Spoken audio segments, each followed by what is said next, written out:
Bonjour. Pour finir cette série de vidéos, voyons 3 principes universels qu'il convient d'intégrer afin de simplifier la démarche et de garantir sa réussite. Le premier principe, c'est l'équilibre entre les opposés, ce que j'ai appelé l'équanimité. L'équilibre qui fait que vous êtes dans vos valeurs.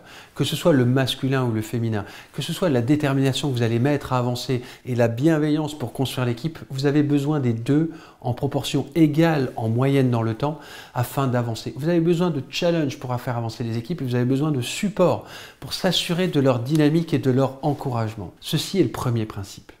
Le deuxième principe, c'est celui de ne pas pousser les gens, mais plutôt de les tirer. Et je dirais même de les attirer, de leur donner envie de faire du lean. Car le lean, ce n'est que le développement de l'humain, que le développement de la qualité émotionnelle et relationnelle, que le développement de leur propre leadership. 75% de la réussite du lean est interne. Quand vous avez intégré les principes du lean à l'intérieur de vous-même à 75%, alors vos actions externes vont être fluides, vont être cohérentes et vont engager les gens dans la même dynamique. Donc travaillez sur l'intégration de ces principes à l'intérieur de vous-même pour que cette fluidité s'exprime à l'extérieur et que la réussite soit au rendez-vous. Le troisième principe, c'est que le lean est centré sur la valeur et que vous ne pouvez pas demander à quelqu'un de vivre en dehors de ses valeurs. Donc forcément, le lean doit partir de l'unicité de chacun et doit révéler et dévoiler et développer l'unicité de chacun au travers de chaque action lean que vous faites, que ce soit du 5S, du standard, de la résolution de problèmes, du management. À tout moment, vous devez valoriser les valeurs des gens pour qu'ils réalisent leur maximum et leur plein potentiel.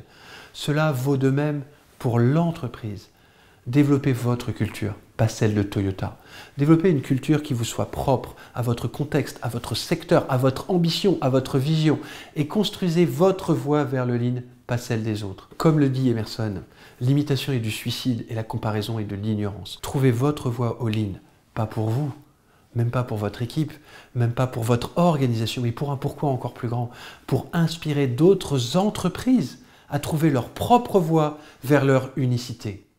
Bonne route vers le lean et merci à vous.